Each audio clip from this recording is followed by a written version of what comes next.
आज की वीडियो में हम जानेंगे आरटी के तहत जो निशुल्क प्रवेश होता है उसकी संपूर्ण जानकारी। कौन कौन बच्चे इस फॉर्म को भरवा सकते हैं, क्या डॉक्यूमेंट लगेंगे और फॉर्म भरवाने की दिनांक क्या है। चलिए जानते हैं आरटी के तहत फॉर्म भरने संबंधी संपूर्ण जानकारी। सबसे पहले हम जानेंगे कि आरटी राजस्थान एडमिशन 2020 योग्यता मापदंड यानी कौन कौन व्यक्ति इस फॉर्म को भरवा सकते हैं। उसके बाद जानेंगे कि कमजोर वर्ग के तहत आने वाली श्रेणियां यानी कौन कौन से कैटेगरी के लोग इस फॉर्म को भरवा सकते हैं।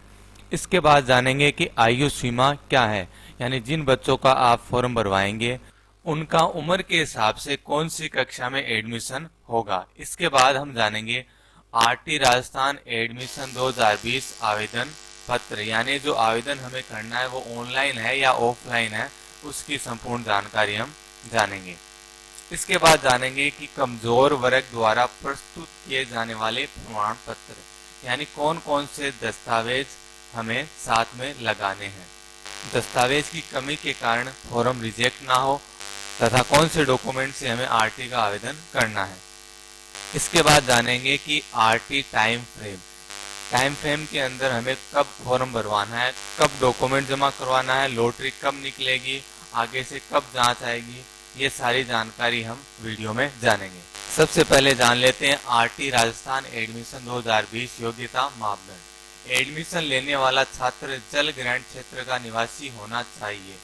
आरटी के राज्य नियम के अनुसार स्कूल की सीमा नगर निगम, नगर परिषद, नगर पालिका में उपलब्ध होगी।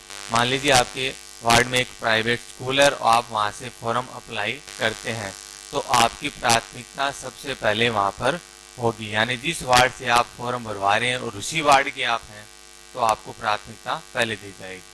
आगे जान लेते हैं कमजोर वर्ग के तहत आने वाली श्रेणियां यानी कौन कौन सी कैटेगरी के लोग इस फॉर्म को भरवा सकते हैं। ऐसे व्यक्ति जिनकी वार्षिक आय 2.5 लाख से कम है उनके बच्चे इस फॉर्म को भरवा सकते हैं। इसके अलावा SC/ST कैटेगरी के बच्चे भी इस फॉर्म को भरवा सकते हैं। HIV कैंसर से पीड़ित छात्र या ऐसे छात्र जिनके माता पिता HIV कैंसर से पीड़ित है या फिर कोई बड़ी बीमारी या गंभीर बीमारी से ग्रसित है, उनके बच्चे भी इस फॉर्म को भरवा सकते हैं। अनाथ बच्चे, PWD के छात्रों, पिछड़े वर्ग या अनाथ बच्चे भी इस फॉर्म को भरवा सकते हैं। PWD के छात्र भी इस फॉर्म को भरवा सकते हैं। इसके अलावा जो OBC कैटेगरी के छात्र हैं और जिनके माता पिता की वार्षिक आय 2.5 लाख रुपए से कम है, वो बच्चे भी इस फॉर्म को भरवा सकते हैं। युद्ध विधवाएं यानी जो युद्ध में विधवा हुई महिलाएं हैं, उनके बच्चे भी इस फॉर्म को भरवा सकते हैं। वे छात्र जिनके माता पिता का नाम राज्य प्राधिकरण द्वारा तैयार की गई BPL श्रेणी की कैटेगरी में यानी जिनका राशन कार्ड BPL बना हुआ है, वो बच्चे भी इस फॉर्म को भरवा सकते हैं। इसके बाद हम जान लेते हैं आयु सीमा यानी आपकी जो आयु होगी उसके अनुसार ही आपको उस कक्षा में एडमिशन मिलेगा। मान लीजिए बच्चे की आयु 3 वर्ष या उससे अधिक है लेकिन 4 वर्ष के अंदर है तो उसका एडमिशन प्री प्राइमरी 3+ में होगा यानी PP3+ के अंदर उस बच्चे का एडमिशन होगा। इसके अलावा किसी बच्चे की उम्र 3 वर्ष 6 माह या फिर उससे अधिक है लेकिन 5 वर्ष से कम है तो उस बच्चे का एडमिशन प्री प्राइमरी 4+ PP4+ में होगा। इसके अलावा जिन बच्चों की उम्र 4 वर्ष 6 माह या फिर उससे अधिक है परंतु 6 वर्ष से कम है तो उन बच्चों का एडमिशन प्री प्राइमरी 5+ PP5+ में होगा। ऐसे बच्चे जिनकी उम्र 5 वर्ष या फिर उससे अधिक है लेकिन 7 वर्ष के अंदर है तो उनका एडमिशन फर्स्ट कक्षा में होगा। यहाँ पर आप एक बात और जान लीजिए, जिस बच्चे का एडमिशन आप करवा रहे हैं प्राइवेट विद्यालय उस बच्चे को उस क्लास में लेती है या नहीं लेती है, पहले आप विद्यालय से संपर्क करिए, उसके अनुसार ही आप ये फॉर्म भरवाइए। इसके बाद है आरटी राजस्थान एडमिशन 2020 आवेदन पत्र। आरटी के लिए आवेदन प्रक्रिया ऑनलाइन चलेगी। आप आरटी पोर्टल rte.raj.nic.in की आधिकारिक वेबसाइट पर जाकर ऑनलाइन आवेदन कर सकते हैं यानी ये फॉर्म ऑनलाइन ही भरा जाएगा, ऑफलाइन फॉर्म नहीं भरा जाएगा। फॉर्म भरने के बाद मोबाइल के अंदर सारी सूचनाएं आएगी। रजिस्ट्रेशन नंबर आएगा, जब बच्चे का सिलेक्शन होगा उसकी सूचना आएगी, डॉक्यूमेंट कब जमा करवाने वो सारी जानकारी मोबाइल के अंदर आएगी। फॉर्म भरने के बाद एक बार आप आवेदन पत्र को अच्छी तरीके से जांच लें, कहीं उसमें कोई कमी तो नहीं है। छोटी सी भी कमी की वजह से आपका फॉर्म रिजेक्ट हो सकता है। अब हम जान लेते हैं कि एडमिशन के समय कौन कौन से दस्तावेज आपको साथ में लगाने हैं। सबसे पहले है आयु प्रमाण पत्र। आप बच्चे का जन्म प्रमाण पत्र लगा सकते हैं। इसके बाद है पिता का आय प्रमाण पत्र, वो भी 2.5 लाख से कम होना चाहिए। आवासीय प्रमाण पत्र, आवासीय प्रमाण पत्र की जगह आप मूल निवास, आधार कार्ड या फिर राशन कार्ड लगा सकते हैं। जो बच्चे SC/ST कैटेगरी में आते हैं वो SC/ST कैटेगरी का प्रमाण पत्र साथ में लगाएं। किसी बच्चे के माता पिता HIV या कैंसर या फिर कोई गंभीर बीमारी से ग्रसित है तो वो डॉक्यूमेंट साथ में आपको लगाने होंगे। इसके अलावा आवासीय प्रमाण पत्र में मूल निवास, राशन कार्ड, आधार कार्ड लगा सकते हैं। जब भी आप ऑनलाइन फॉर्म भरें तो जन्म प्रमाण पत्र और आधार कार्ड के अनुसार ही फॉर्म भरें। जन्म प्रमाण पत्र में जो नाम, पिता का नाम, डेट ऑफ बर्थ दिया हुआ है उसी के अनुसार आप ये ऑनलाइन फॉर्म अप्लाई करें।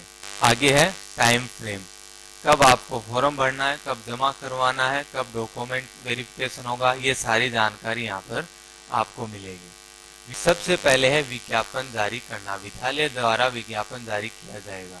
जब सरकार के आदेश आ जाते हैं उसके अनुसार तभी विद्यालय को विज्ञापन जारी करवाना पड़ेगा। 2 नंबर पे विद्यालय प्रोफाइल अपडेट करना।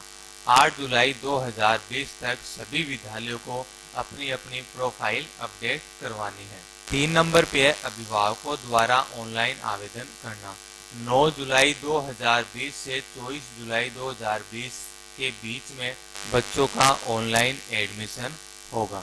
4 नंबर पे है ऑनलाइन लॉटरी द्वारा प्रवेश हेतु बालकों का प्राथमिक क्रम निर्धारण। 30 जुलाई को लॉटरी निकलेगी। लॉटरी निकलने के बाद जिन बच्चों का सिलेक्शन हो जाता है तो जो फॉर्म आप भरवाते हैं उसमें जो मोबाइल नंबर दिए हैं वहां पर आपको मैसेज मिल जाएगा। 5 नंबर है अभिभावकों द्वारा लॉटरी उपरांत इच्छित विद्यालय में उपस्थित होकर प्रवेश हेतु रिपोर्ट करना। जिन बच्चों का एडमिशन हो जाता है उनके अभिभावक 7 अगस्त 2020 से पहले सारे डॉक्यूमेंट विद्यालय में जमा करवा दें। 6 नंबर है बालकों का विद्यालय में प्रवेश। 7 अगस्त 2020 से 31 अगस्त 2020 के बीच में बच्चों का एडमिशन स्कूल में करवाना अनिवार्य है। 7 नंबर है निःशुल्क प्रवेशित बालकों शेष 75% सीटों पर प्रवेशित बालकों की वेब पोर्टल पर एंट्री। ये कार्य विद्यालय द्वारा किया जाएगा। 7 अगस्त 2020 से 31 अगस्त 2020 के बीच में विद्यालय द्वारा जो RT के तहत एडमिशन हुए हैं और इसके अलावा जो गैर RT के तहत एडमिशन हुए हैं उन दोनों की डिटेल RT के पोर्टल पे चढ़ानी पड़ेगी। 8 नंबर ऑप्शन है भौतिक सत्यापन दलों का गठन व प्रशिक्षण। 31 अगस्त 2020 तक जो शिक्षक हैं जो स्कूलों का निरीक्षण करेंगे उनको प्रशिक्षण दिया जाएगा। विद्यालयों में भौतिक सत्यापन कार्य 1 सितंबर 2020 से 30 सितंबर 2020 तक जो भी शिक्षक हैं वो विद्यालयों में जाएंगे और वहां पर जांच करेंगे कि RT के तहत जितने भी एडमिशन हुए हैं उनकी जांच करेंगे, डॉक्यूमेंट वेरिफिकेशन करेंगे, उसके बाद ओके करेंगे। 10 नंबर है विद्यालय द्वारा भौतिक सत्यापन रिपोर्ट को RT पोर्टल पर अपलोड कर लॉग करना। 1 सितंबर 2020 से 8 अक्टूबर 2020 तक सभी विद्यालयों को भौतिक सत्यापन रिपोर्ट को RT पोर्टल पर चढ़ाना होगा। 11 नंबर है भौतिक सत्यापन रिपोर्ट का कार्यालय स्तर से मिलान कर सत्यापन करना। 1 सितंबर 2020 से 15 अक्टूबर 2020 तक सभी विद्यालयों को भौतिक सत्यापन को RT पोर्टल पर चढ़ाए अनुसार और जांच के अनुसार मिलान करके कार्यालय में जमा करवाने होंगे। ये थी सारी जानकारी। RT के तहत 25% जिन बच्चों का एडमिशन होगा उनकी सारी जानकारी वीडियो में बता दी गई है। मिलते हैं अगले वीडियो में एक नई जानकारी के साथ, तब तक के लिए धन्यवाद।